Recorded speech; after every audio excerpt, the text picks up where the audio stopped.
একজন মুসলিমের চিন্তা পদ্ধতি অন্য সবার চেয়ে ভিন্ন।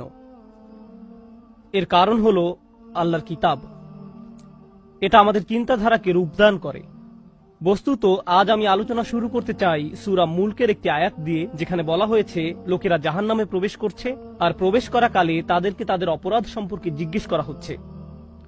তখন তারা উত্তরে বলবে, ওয়াকালু লাউ কুন্না নাসমাউ আও নাকিল মা কুন্না ফি আসহাবিস সাঈর। বিখ্যাত একটি আয়াত। এবং তারা বলবে, যদি আমরা শুনতাম। চলুন এখানে একটু থামি। এখানে কি শোনার কথা বলা হচ্ছে? যদি কুরআন শুনতাম, যদি ইসলামের বার্তা শুনতাম, যদি উপদেশগুলো শুনতাম, যদি কুরআন শুনতাম। এই অংশটি সবাই বুঝে, কিন্তু এরপরের আয়াতে ওয়া নাকিলু বলা হয়নি, বলা হয়েছে আও নাকিলু। লাউ কুন্না নাসমাউ আও নাকিলু। আর আরবিতে আও অর্থ অথবা। যদি আমরা শুনতাম অথবা বিবেক বুদ্ধি প্রয়োগ করতাম, অর্থাৎ যদি শুনতাম অথবা অন্তত পক্ষে চিন্তা ভাবনা করতাম। কথাগুলো এভাবে উপস্থাপনার পেছনে শক্তিশালী উদ্দেশ্য রয়েছে। একদিকে মুসলমানরা কিছু শুনলে সেখান থেকে কিছু শেখার চেষ্টা করবে। আমরা খুতবা শুনি, রিমাইন্ডার শুনি, লেকচার শুনি, কিছু পড়লেও আমরা ওইখান থেকে শিখি। এগুলো থেকে আমরা উপদেশ গ্রহণ করে থাকি, এবং হতে পারে এগুলোর আলোকে নিজের ভালোর জন্য নিজের মাঝে পরিবর্তন আনি। অন্তত পক্ষে প্রত্যেকের মাঝে পরিবর্তনের চেষ্টা থাকা উচিত। এই মানুষগুলোর আজ এই পরিণতির অন্যতম একটা কারণ হলো, ভালো ভালো উপদেশ শোনার পরেও তারা নিজেদের পরিবর্তন করেনি। তারা শুনতে অস্বীকার করলো। মানে শ্রবণ করার দুইটা দিক রয়েছে। একদিকে কিছু কথা কানে প্রবেশ করা, আর অন্যদিকে সে কথাগুলো নিজের জীবনে প্রয়োগ করা। আরবি ভাষার ক্ষেত্রে এই কথা যেমন সত্য, তেমনি ইংরেজি ভাষার ক্ষেত্রেও সত্য। যেমন যখন একজন বলেন, আমি তাকে উপদেশ দেওয়ার চেষ্টা করেছি কিন্তু সে শোনেনি, এর অর্থ এটা নয় যে সে আমার কথা শুনতে পায়নি, বরং এর অর্থ হলো সে আমার কথা অনুযায়ী কাজ করেনি। তাহলে দেখা যাচ্ছে শ্রবণ করার মাঝে এই দুইটি দিক রয়েছে। কিন্তু পরের কথাটির উপর আজ আমি জোর দিতে চাই, অথবা যদি আমরা চিন্তা ভাবনা করতাম, যদি আমরা নিজেদের বিবেক বুদ্ধি প্রয়োগ করতাম। এই আয়াতের বাহিরে আরো বহু আয়াতে আমাদের বলেছেন একজন মুসলিমের নিয়মিত চিন্তা করা উচিত। এমনকি যখন সে কোনো শায়েখের কাছ থেকে কিছু না শুনে নিভৃতে বসে থাকে, তখনও তার চিন্তা করা উচিত। আমরা সর্বদা চিন্তাশীল মানুষ। তো যে বিষয়গুলো আমাদের চিন্তাশীল বানায় তা হলো আয়াত। আল্লাহর নিদর্শনগুলোর উদ্দেশ্য হলো লাআল্লাহুম ইয়াতাফাক্কারুন লিকওমি ইয়াকিলুন লাআল্লাকুম তাকিলুন লিয়াদাব্বারু লিআয়াতি, যাতে তারা এর আয়াতসমূহ নিয়ে গভীরভাবে চিন্তা করে। আর আয়াত বলতে শুধু কোরআনের আয়াত বোঝানো হচ্ছে না, চারপাশে আল্লাহর যে বিস্ময়কর সৃষ্টি রয়েছে তাও বোঝানো হচ্ছে। যখন বাহিরে গিয়ে আকাশের দিকে তাকান, তখন আপনার এটা নিয়ে চিন্তা করা উচিত। আমরা যখন বাহিরে কোনো গাছের দিকে তাকাই, তখনও আমাদের চিন্তা করা উচিত। মুসলিমদের তো এটাই করার কথা। সবাই যা দেখে আমরা তো তা নিয়ে ভিন্নভাবে চিন্তা করি। তারাও দেখে আর আমরাও দেখি, কিন্তু আমরা যখন দেখি আমরা এর সাথে অন্য কিছুও পর্যবেক্ষণ করি। আমরা চিন্তা করার সুযোগ দেখি। তো আজকের খুতবাহ এমন একটি বিষয় নিয়ে যা অনেকটা উপেক্ষিত। আল্লাহ আযজা ওয়া জাল্লা চান আমরা যেন এই সম্পর্কে চিন্তা করি। তিনি চান আমরা যেন ব্যাপারটা গভীরভাবে ভেবে দেখি। এভাবে দুটি বিষয়ের মাঝে পার্থক্য তৈরি হয়, যখন আমরা ভাষা ভাষা কোরআন অধ্যয়ন করি এবং সামনে এগিয়ে যাই, অথবা আমরা থামি এবং আল্লাহ সুবহানাহু ওয়া তাআলা কি বলছেন তা নিয়ে গভীরভাবে ভেবে দেখি।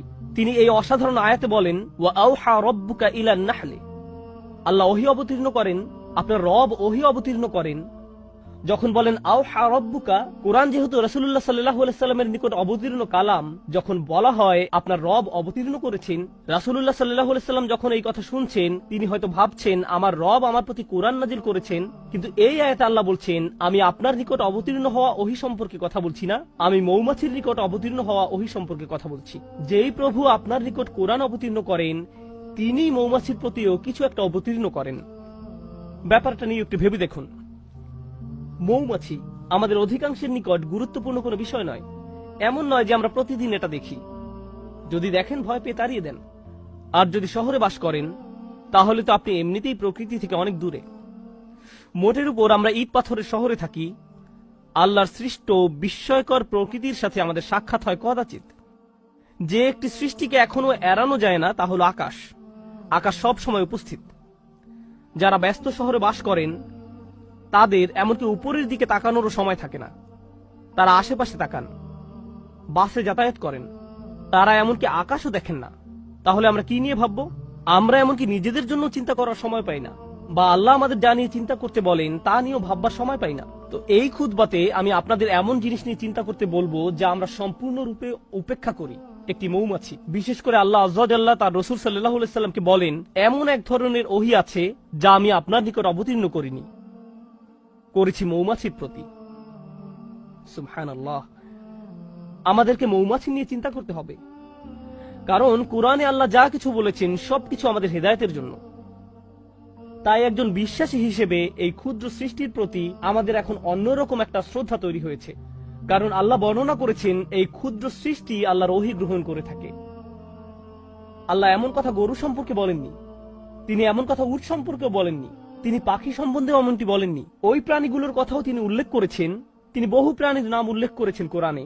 অন্য অনেক সৃষ্টির কথা কোরআনে এসেছে, কিন্তু ওহীর ব্যাপারটি যা আমাদের মনোযোগকে বিশেষভাবে আকর্ষণ করেন, এই সৃষ্টির মাঝে বিশেষ কিছু রয়েছে যার দরুন আল্লাহ আমাদেরকে এর প্রতি মনোযোগ দিতে বলেছেন। আর এটা একটা ভাবনার বিষয়। প্রকৃতপক্ষে যদিও এটা আজকের খুতবার বিষয় নয়, ব্যক্তিগতভাবে কয়েক মাস পূর্বে যখন আমি এই আয়াত নিয়ে গবেষণা করছিলাম, আমি মৌমাছির উপর নির্মিত 5-6টা ডকুমেন্টারি দেখেছিলাম। কারণ আল্লাহ চান আমরা যেন এই জীবটাকে কদর করি। আল্লাহ একে ওহী দিচ্ছেন, তাই এই প্রাণীটি যাই করুক না কেন তার সাথে ওহীর একটা সম্পর্ক আছে। এটি ওহীর দ্বারা অনুপ্রাণিত হয়ে কাজ করে। আমি মৌমাছি সম্পর্কে বেশি কিছু জানতাম না, তাই আমাকে এই বিষয়ে অধ্যয়ন করতে হয়েছিল। আমি এই অধ্যয়নকে ইসলামী অধ্যয়ন মনে করি। ডকুমেন্টারি দেখে দেখে মৌমাছির জীবন প্রণালী শেখা এবং নোট করা আমার জন্য এটা আল্লাহর দ্বীন অধ্যয়ন করার নামান্তর। কারণ এই বিষয়টা নিয়ে আল্লাহ আমাদেরকে চিন্তা করতে বলেন। আল্লাহর এই কিতাব থেকে জ্ঞান এবং প্রজ্ঞা অর্জন করতে হলে আমাদের দৃষ্টিভঙ্গির প্রসারতা থাকা জরুরি। যাই হোক, এই আয়াতে আল্লাহ বলেন, আনিত্তাখিযি মিনাল জিবালি বুয়ুতা। আল্লাহ মৌমাছির প্রতি ওহী নাজিল করেন। ইত্তাখিযি এর অর্থ সরাসরি আদেশ। ইত্তাখিযি এখানে প্রত্যাশিত ভাষা হওয়ার কথা ছিল আনতাত্তাখিযা মিনাল জিবালি বুয়ুতান, পাহাড়ে। এর বাসা নির্মাণ করা উচিত পাহাড়ে। ওয়া মিনাশ শাজারি এবং গাছে। ওয়া মিম্মা ইয়ারিশুন এবং তারা যে গৃহ নির্মাণ করে তাতে।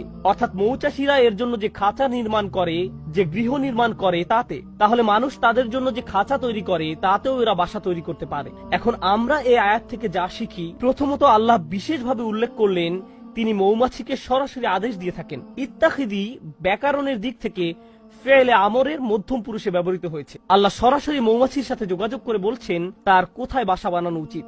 এই আদেশের আরেকটি অসাধারণ উপকার হলো, যদি কখনো মধু বা মধু উপজাত কোনো দ্রব্য খেয়ে থাকেন, পৃথিবীতে যার বিশাল বাজার রয়েছে, প্রকৃতপক্ষে এটা শুধু মধু নয়, অধিকাংশ খামার। উদাহরণস্বরূপ ক্যালিফোর্নিয়াতে রয়েছে পৃথিবীর সবচেয়ে বড় কাঠবাদামের খামার।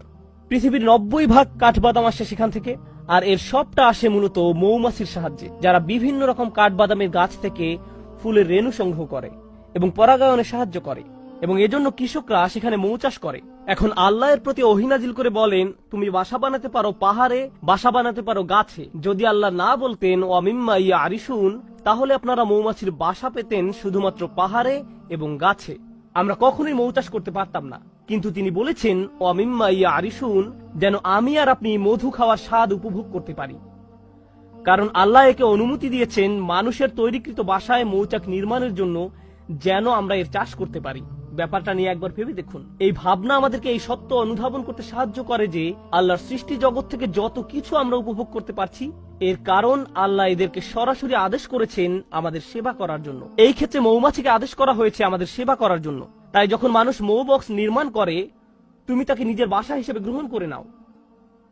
কিন্তু আজ আসলে যে বিষয়টা নিয়ে কথা বলতে চাই তা হলো এই ক্ষুদ্র সৃষ্টি থেকে কিছু পথ নির্দেশনা। শুধু এই সৃষ্টির কদর করা নয়, বরং কিছু হিদায়াত। আর আমি এমন কিছু শিক্ষা এর কাছ থেকে পেয়েছি যা আমাকে সম্পূর্ণ হতবুদ্ধি করে দিয়েছে। আমি রাসূলুল্লাহ সাল্লাল্লাহু আলাইহি সাল্লামের একটি হাদিস পেয়েছি, ওয়াল্লাযী নাফসি বিয়াদিহি, আমি সেই সত্তার শপথ করে বলছি যার হাতে আমার প্রাণ। আল্লাহ রাসূল সাল্লাল্লাহু আলাইহি সাল্লাম কোনো শপথ করা ছাড়াই যা ইচ্ছা বলতে পারতেন, কিন্তু তিনি সর্বপ্রথম আল্লাহর নামে শপথ করেছেন, কারণ তিনি এখন যা বলতে যাচ্ছেন নিশ্চয়ই তা আশ্চর্যজনক কোনো বিষয়। তিনি বলেন ইন্না মাসালাল মুমিন কামাসালিন নাহলা, ঠিক মৌমাছির মতো। মুমিনের উদাহরণ হলো ঠিক মৌমাছির মতো। আমি বসে থেকে ভাবলাম সুবহানাল্লাহ, আল্লাহ প্রথমে আমাদের বলছেন তিনি মৌমাছির প্রতি ওহী প্রেরণ করেন, আর এখন রাসূলুল্লাহ সাল্লাল্লাহু আলাইহি সাল্লাম বলছেন তুমি যদি মুমিন হতে চাও তাহলে ঠিক মৌমাছির মতো হও। মৌমাছির মতো হলে কি হবে? আর কিভাবে মৌমাছির মতো হব? মৌমাছি আমাকে আমার ঈমান সম্পর্কে কি শেখাবে? কিভাবে একজন বিশ্বাসীর মতো বাঁচতে হবে এ ব্যাপারে মৌমাছি কি শেখাবে? ব্যাপারটা এতই সিরিয়াস যে আল্লাহ রসুল সাল্লাল্লাহু আলাইহি সাল্লাম প্রথমে আল্লাহর নামে শপথ করেছেন, তারপর এই কথা বলেছেন। তো তিনি আমাদের কিছু কথা বললেন যার প্রতি আমাদের মনোযোগ দেওয়া প্রয়োজন, কিন্তু আমি চাই রাসূলুল্লাহ সাল্লাল্লাহু আলাইহি সাল্লাম কি বলেছেন আপনারা তার প্রতি মনোযোগ প্রদান করুন। তিনি বলেন, আকালাত তাইয়িবান, এটি ভালো জিনিস খায়, এটি ভালো এবং খাঁটি জিনিস খায়। মৌমাছি উত্তম ফুলের নিকট যায়, এটি এমন কোন ফুলের নিকট থেকে নেয় না যেটি অপরিপক্ক, নষ্ট। এটি এমন কোন ফুলের নিকটও যায় না, গন্ধ শুকে এটি বুঝে ফেলে অন্য মৌমাছি ইতোমধ্যে এই ফুলের কাছ থেকে নিয়ে গেছে। এটি নতুন, পরিষ্কার, খাঁটি একটি ফুলের নিকট যায়। এটি শুধু সেই ধরনের ফুলের নিকট যায়। আমাদের ঈমানের প্রথম যে ব্যাপারটি এখানে হাইলাইট করা হয়েছে তা হলো যে রিজিকের আমরা সন্ধানে বেরিয়ে পড়ি। শুধু যে খাদ্য আহার করি তাই নয়, বরং যে রিজিকের পিছনে ছুটি, যে চাকরি আপনি পাবেন, যে ব্যবসা আপনি শুরু করবেন, যে টাকা আপনি কামাবেন এবং যে খাদ্য আপনি আহার করবেন, সবকিছুতে খাঁটি জিনিসের সন্ধান করুন। এমন জিনিসের অনুসন্ধান করুন যা খাঁটি, যা পবিত্র। সর্বোত্তম জিনিসের খোঁজ করুন। আর জানেন তো, মৌমাছি সবচেয়ে ভালো ফুল না পাওয়া পর্যন্ত খুঁজতে থাকে। তাই আমাদেরও সেরাটা অর্জন করতে হবে। ফালিয়ুতিনহু, একজন মুমিনের দৃষ্টিভঙ্গি এমনই, তার উচিত দক্ষতা অর্জন করা। আপনাদের সবাই যখন কিছু করবেন তাতে দক্ষতা অর্জন করুন। আপনার উচিত সেরা হওয়া, এটাই মৌমাছি করে। সে সেরা ফুলের সন্ধানে থাকে, এটাই মৌমাছি করে। এটাই প্রথম শিক্ষা। তারপর তিনি বলেন, অওয়াদাআ তাইয়িবান, এটি উত্তম উপায়ে বসে। যেভাবে এটি ফুলের উপর বসে তা খুব সুন্দর। ব্যাপারটা ভালো এবং খাঁটি। আর আপনাকে এ সম্পর্কে গবেষণা করতে হবে। মৌমাছি নিয়ে গবেষণা না করলে তো এটা আপনি জানতে পারবেন না। মৌমাছি নিয়ে অধ্যয়ন করলে জানতে পারবেন তারা শুধু সে ফুলের কাছেই পরাগ নিয়ে যায় যে ফুলের পরাগ দরকার। মৌমাছি যখন কোনো ফুল থেকে মধু নিতে যায়, তারা ওই ফুল থেকে মধু নিবে না যদি না তারা ওই ফুলকে আরো বেশি কিছু দেয়। তারা একে জীবন দিবে, পরাগ দিবে। আমাদের সবার জীবনে বিভিন্ন রকম সম্পর্ক রয়েছে, ঠিক যেমন মৌমাছির ফুলের সাথে সম্পর্ক রয়েছে। আমাদের প্রত্যেকের সম্পর্ক রয়েছে। আপনার আমার প্রতিটি সম্পর্কের ক্ষেত্রে আপনি কিছু নেন এবং কিছু দিয়ে থাকেন। আপনার বিবাহের ক্ষেত্রে আপনি কিছু দিয়ে থাকেন এবং কিছু নিয়ে থাকেন। যখন আপনি পিতা বা মাতা হন, যখন আপনি একজন শিক্ষক, তখনও আপনি কিছু দিয়ে থাকেন এবং কিছু নিয়ে থাকেন। যখন আপনি কারো চাকরি করেন বা মালিক পক্ষের হয়ে থাকেন, তখনও কিছু নিয়ে থাকেন এবং কিছু দিয়ে থাকেন। কিন্তু মৌমাছি যা কিছু নেয় তার চেয়ে অনেক বেশি দিয়ে থাকে। এটি নেওয়ার চেয়ে দেয় অনেক বেশি। আর যা প্রদান করে তা গ্রহীতার জীবনকে উন্নত করে। আর যা নিয়ে যায় তা গ্রহীতার কোনো ক্ষতি করে না। এটি ফুল থেকে যা নেয় তা ফুলের কোনো ক্ষতি করে না। ওয়াদাআ তাইয়িবান, এটি ফুলের উপর পা গুলো রাখে খুব সুন্দর করে। প্রসঙ্গত, ফুলের খুব কোমল জায়গায় মৌমাছিকে বসতে হয়। ফুলের তুলনায় মৌমাছি ভারী একটা জীব। যদি সে তার সম্পূর্ণ ওজন ফুলের ওই কোমল জায়গায় রাখে তাহলে এটি ভেঙে যেতে পারে। তাই এটি ভাসতে থাকে, পুরো ওজন ফুলের উপর রাখে না। এটি পাখাগুলোকে ঝাপটাতে থাকে যেন সম্পূর্ণ ওজন ফুলের উপর না রাখতে হয়। আমরা এখান থেকে কি শিখছি? আপনার একটি সম্পর্ক আছে, কিন্তু আপনি শুধু দাবি করতে থাকেন, চাইতে থাকেন। তারপর এক সময় আপনার প্রিয় বন্ধু, আপনার কর্মচারী, আপনার স্বামী বা স্ত্রী, তাদের ধৈর্যের বাঁধ ভেঙে যায়। আপনার কিছু জিনিস দরকার, হ্যাঁ আমি একমত, কিন্তু অতিরিক্ত নিতে যাবেন না। তাদেরকে এমন চাপে ফেলবেন না যে তারা ভেঙে পড়বে। আর যদি কিছু চান তাহলে বেশি করে প্রদান করুন। তার জন্য কিছু নিয়ে আসুন, তারপর দাবি করুন। আর যখন চাইবেন কম করে চান, জাস্ট যতটুকু দরকার, যতটুকু প্রয়োজন। তাহলে ওয়াদাআ তাইয়িবান, আচ্ছা এটা সুন্দরভাবে বসে, ভালো একটি জায়গা খুঁজে নিয়ে বসে, এটা সুন্দরভাবে আহার করে। এর আরেকটি উপকার হলো, যদি অন্য কোনো মৌচাকের মৌমাছি পাশ দিয়ে অতিক্রম করে এবং দেখে যে একটি মৌমাছি এই ফুল থেকে আহার করছে, তখন সে এখানে এসে কোনো ঝামেলা বাঁধায় না। কারণ যদি দুইটি আলাদা মৌচাকের মৌমাছি একটি ফুলের উপর গিয়ে বসে, তখন ফুলের ক্ষতি হয়ে যায়, এর আর পরাগায়ন হয় না, ফুলটি এর ফলে মারা যায়। তাই মৌমাছি ব্যাপারটা বুঝতে পারে। সে জানে যে এই ফুলের সাথে ওই মৌচাকের সম্পর্ক গড়ে উঠেছে, আমার আর এর কাছে যাওয়া উচিত নয়। এবং গন্ধ শুঁকে বুঝতে পারে। এরপর সে অন্য আরেকটি ফুলের নিকট যায় যাকে স্পর্শ করা হয়নি এখনো। আর আমরা কি করি? কেউ একটা দোকান খুললো, আরেকজন দেখে ভাবলো ভালো ব্যবসা, আমারও ঠিক একই রকম একটা দোকান দিতে হবে রাস্তার ওই পাশে। আর ওই লোকের সব কাস্টমার নিয়ে যায়।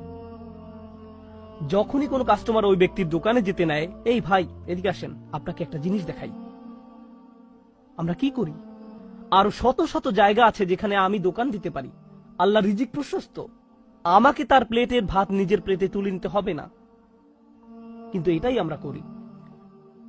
মানুষ এমন কৃপণের কৃপণ। আমি এমন মুসলিম চাকরিজীবীর কথা জানি যারা অনেক টাকা কামায়, আমি এমন ডাক্তারদের কথা জানি যারা যথেষ্ট টাকা আয় করে, তারপর হয়তো কোনো মেডিকেল কলেজের ছাত্র যে হাসপাতালে ইন্টার্নশিপ খুঁজছে, আর এই ডাক্তার তার জন্য সুপারিশ করে না, কারণ হয়তো 5 বছর পরে সে আমার চেয়ে বেশি আয় করবে। আমি এটা চাই না। এভাবে আমরা একে অন্যকে সাহায্য করতে চাই না।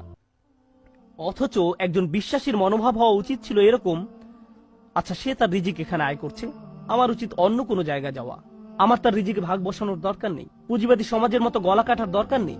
আপনি এই দুনিয়াতে অন্য মানুষের রিজিক দখল করে নিজের টাকা আয় করতে আসেননি। আমি শুধু আমার লাভ বুঝি, আমি এছাড়া অন্য কিছু বুঝি না। সুবহানাল্লাহ। আর নবী সাল্লাল্লাহু আলাইহি সাল্লাম বলেন, ওয়াকাআত ফালাম তাকসির, এটা বসে কিন্তু ভেঙে ফেলে না, এটা দাবি করে এবং নিজেরটা নেয় কিন্তু ভাঙে না, এটা নেয় সর্বোত্তম পন্থায়। আহার করার কি এক মহৎ পন্থা, বাঁচার কি এক মহৎ পন্থা। আমাদের ক্ষেত্রে ব্যাপারটা শুধু টাকার সাথে জড়িত নয়, সম্পর্কের ক্ষেত্রেও এমনটা ঘটে। আমাদের সকল সম্পর্কের জন্য এখান থেকে যা শিখছি, যদি আমরা সত্যই মৌমাছির কাছ থেকে কি শিক্ষা নিব তা বুঝতে পারি, যে শিক্ষাটা উপলব্ধি করার প্রতি রাসূলুল্লাহ সাল্লাল্লাহু আলাইহি ওয়াসাল্লাম এত বেশি জোর প্রদান করেছেন, তাহলে আমাদের বুঝতে হবে, আমি কি আমার বাচ্চাদের উপর অনেক বেশি প্রেসার দিচ্ছি? আমি কি আমার পিতামাতার কাছ থেকে অনেক কিছু দাবি করছি? আমি কি আমার স্বামীর কাছ থেকে বেশি কিছু দাবি করছি? আমি কি আমার স্ত্রীর কাছে অনেক কিছু আশা করছি? আমি কি আমার বন্ধুর কাছে অনেক অনেক কিছু চাচ্ছি? আমি কি আমার কর্মচারীদের উপর অনেক বেশি কঠোর? আমি কি আমার শিক্ষককে অনেক বেশি জ্বালাতন করছি? আপনাকে এই প্রশ্নগুলো করতে হবে, কারণ আপনি মৌমাছির মতো হতে চান। তারপর সবশেষে তিনি বলেন, ওয়ালাম তুফসিদ, ওয়ালাম তুফসিদ, এবং এটি কোনো দূষণ তৈরি করে না। মৌমাছিদের একটি উল্লেখযোগ্য ব্যাপার হলো, যে ফুলের কাছে তারা মধু আহরণ করতে যায় তা নিজেদের বাসা থেকে অনেক দূরে, সুতরাং তারা অনেক দূর পথ ভ্রমণ করে, কখনো কখনো তা কয়েক মাইলও হয়ে থাকে। এরপর তারা নিজেদের মৌচাকে ফিরে আসে। আর মৌচাক শুধু তার নিজের বাসা নয়, তার বিশাল প্রতিবেশী রয়েছে, সবাই এই মৌচাকে বাস করে। আল্লাহ তাদেরকে বিশেষ ধরনের নাচ শিখিয়েছেন। একটি নির্দিষ্ট নিয়মে তারা বাতাসে ভাসতে থাকে, যা অন্য মৌমাছিদের জন্য অন্য ফুলের পথ বাতলে দেয়। দেখো, আমি আমার নিজের জন্য কিছু রিজিক পেয়েছি, তোমরাও অমুক অমুক ফুল থেকে উপকার পেতে পারো, আমি তোমাদেরকে সেই রাস্তা দেখিয়ে দিচ্ছি। এটা তখন তাদেরকে পথ দেখায়। এর নাম হলো বি ড্যান্স। জনপ্রিয় পরিভাষা হলো বি ড্যান্স। তারা অন্য মৌমাছির সামনে এই নাচ দেখাতে থাকে, যেন অন্যরাও থেকে মধু আহরণ করতে পারে, যেন তারাও খেতে পারে। এভাবে তারা নিজেদের সমাজ তৈরি করে, একসাথে তারা নিজেদের মৌচাক নির্মাণ করে। তো এটা বুঝতে পারে যে যখন কেউ কোনো কিছু থেকে উপকার পেয়ে থাকে, এটা কোনো প্রতিযোগিতা নয়। যদি সে অন্যদের উপকার পাওয়ার সুযোগ করে দেয়, এর মাধ্যমে আসলে সবাই উপকৃত হয়। আমি নিজে নিজে একটি মৌচাক নির্মাণ করতে পারবো না, আমাদের সবাইকে এর জন্য কাজ করতে হবে। পক্ষান্তরে মুসলিম সমাজে কি হয়, যখন আমাদের ঈমান থাকে না, যখন কেউ উন্নতি করে আমরা হিংসুক হয়ে পড়ি। তাহলে কাউকে বলতে চান না কিভাবে এই উন্নতি করলেন। আচ্ছা, আপনার দোকানের সাপ্লাই কোথা থেকে পান? আমি জানি না, ভুলে গেছি। আচ্ছা, আপনার চাকরির জন্য কোথায় আবেদন করেছেন? আপনার রিজিউম কেমন? আমি জানি না, ফাইলটা হারিয়ে ফেলেছি। আপনি কাউকে সাহায্য করতে চান না, এটা হলো প্রতিযোগিতা। আমি কেন প্রতিযোগিতায় আরেকজনকে সাহায্য করব? আমি কেন তাকে বোর্ড কমিটিতে সিট পেতে সাহায্য করব? আর রাসূলুল্লাহ সাল্লাল্লাহু আলাইহি সাল্লাম মৌমাছির জীবনের মাঝে সীমাহীন বিজ্ঞতা দেখতে পেলেন, কারণ আল্লাহ তাকে বলেছেন, দেখো আমি মৌমাছির নিকট ওহী প্রেরণ করছি, ওয়া আওহা রাব্বুকা ইলান নাহল। যে পথটা মৌমাছি অনুসরণ করে, আল্লাহ তাকে বলছেন সুবুলা রাব্বিক। মৌমাছি বৃত্ত তৈরি করে দুলতে দুলতে সামনে চলতে থাকে, কিন্তু আমাদের পক্ষে তাদের এই পথ ভ্রমণ দেখা সম্ভব নয়। আর আল্লাহ বলছেন, প্রতিটি বাঘ যে এটি নিয়ে থাকে সেটি তার রবের দেখানো পথ। আল্লাহ তাদের জন্য এই পথটি তৈরি করেছেন, আর তিনি এটাকে জুলুলান বলেছেন। এই আয়াতে যে হাল ব্যবহার করা হয়েছে তা হলো জুলুলান। আল্লাহ বর্ণনা করেছেন, মৌমাছি নম্রতার সাথে এগিয়ে চলে, এর একটা চাকরি আছে, গুরুত্বপূর্ণ কাজ আছে, এটা একটা মিশনে আছে, এটা একটা লক্ষ্য পানে এগিয়ে চলছে, কিন্তু তাই বলে এটা অহংকারী নয়। অনেক সময় দেখবেন মানুষ ব্যস্ত সময় কাটালে কেমন জানি অহংকারী হয়ে ওঠে। আমি মারাত্মক ব্যস্ত,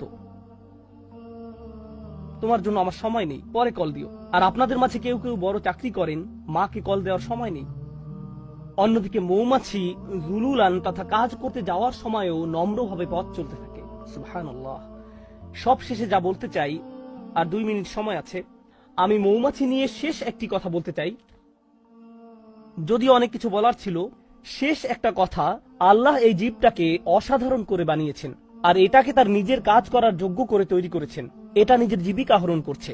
এই মৌমাছির অন্যদের সাথে সম্পর্ক আছে, নিজে উপকৃত হচ্ছে, সমাজের সবার উপকার করছে। এই সব কিছুর উপরে এটা মৌচাক নির্মাণ করে। এই মধুর উপকার মৌমাছিকে ছাড়িয়ে আরো বহু সৃষ্টির মাঝে ছড়িয়ে পড়ে, যা শিফাউন লিন্নাস। এই মধুতে মানব জাতির জন্য রয়েছে চিকিৎসা, ছোট্ট একটা প্রচেষ্টা থেকে।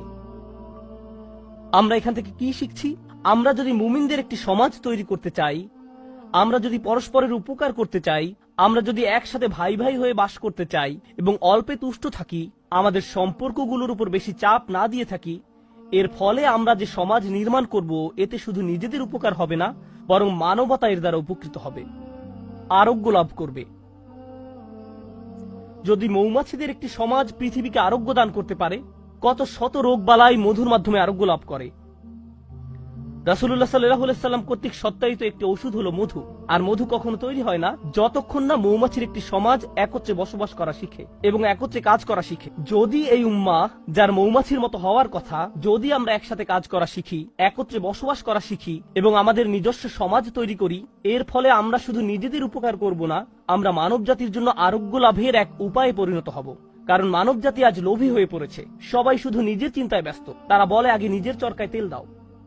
আমরা এই গ্রহকে জ্যান্ত সাবার করে ফেলেছি। প্রসঙ্গত, এতে অবাক হওয়ার কিছু নেই। আজ যেহেতু পৃথিবীতে ফিতনা বেড়ে গেছে, পৃথিবীতে আরেকটি ট্র্যাজেডিও লক্ষ্য করা যাচ্ছে। মৌচাকগুলো দিন দিন উধাও হয়ে যাচ্ছে। আল্লাহ আজ্জা ওয়া জাল্লার একটি অন্যতম নিদর্শন হারিয়ে যাচ্ছে এবং এজন্য সব শেষে রাসূলুল্লাহ সাল্লাল্লাহু আলাইহি সাল্লাম বলেন, ওয়ালাম তুফসিদ, এটা ফাসাদ তৈরি করে না, এটা আহার করার মাধ্যমে আরো বেশি জীবন তৈরি করে। যখন মৌমাছি আহার করে, এটি আরো জীবন তৈরিতে সাহায্য করে। আজকের দুনিয়ায় যেভাবে ম্যানুফ্যাকচারিং ইন্ডাস্ট্রিগুলো কাজ করে, যেভাবে আমি আপনি ভোগ করি, আমরা জীবন বৃদ্ধি করি না, বরং আমরা উৎপাদন করি উল্লেখযোগ্য পরিমাণে মৃত্যু ঘটানোর মাধ্যমে। আমরা পৃথিবীতে অনেক বেশি দূষণ তৈরি করি, আমরা অনেক বেশি সামাজিক অপচয় এবং অর্থনৈতিক অপচয় তৈরি করি, আমরা দুনিয়াতে ফাসাদ তৈরি করি। আর রাসূলুল্লাহ সাল্লাল্লাহু আলাইহি সাল্লাম বলছেন, মৌমাছির মতো ভোগ করতে শেখো, যেন পৃথিবীতে ফাসাদ তৈরি করা থেকে বিরত থাকতে পারো। পৃথিবীকে আরো বাসযোগ্য করে তোলো। তোমরা তোমাদেরটা নিতে পারো, কিন্তু এর মানে এটা নয় যে পৃথিবীকে এর জন্য বিশাল মূল্য দিতে হবে, পরবর্তী প্রজন্মকে এর জন্য মূল্য দিতে হবে। আল্লাহ আমাদেরকে এর কদর করতে সাহায্য করুন, আমাদের চিন্তাশীল মানুষে পরিণত করুন। আল্লাহ আমাদেরকে গভীর জ্ঞানপূর্ণ এক ধর্ম দান করেছেন। আল্লাহর শপথ, যদি এই ধর্ম নিয়ে চিন্তা করেন, তাহলে এটা অন্যরকম এক বিষয়। আর যদি সারা জীবন ধরে শুধু অনুসরণ করে আসছেন কিন্তু কোনোদিন এই ধর্ম নিয়ে চিন্তা করেননি, তাহলে এটা সম্পূর্ণ ভিন্ন রকম একটা বিষয়। আল্লাহ আমাদের চিন্তাশীল মানুষে পরিণত করুন, ভাবুক মানুষে পরিণত করুন এবং এমন মানুষে পরিণত করুন যারা আসলেই কোরআনের আয়াত নিয়ে চিন্তা করতে পারে এবং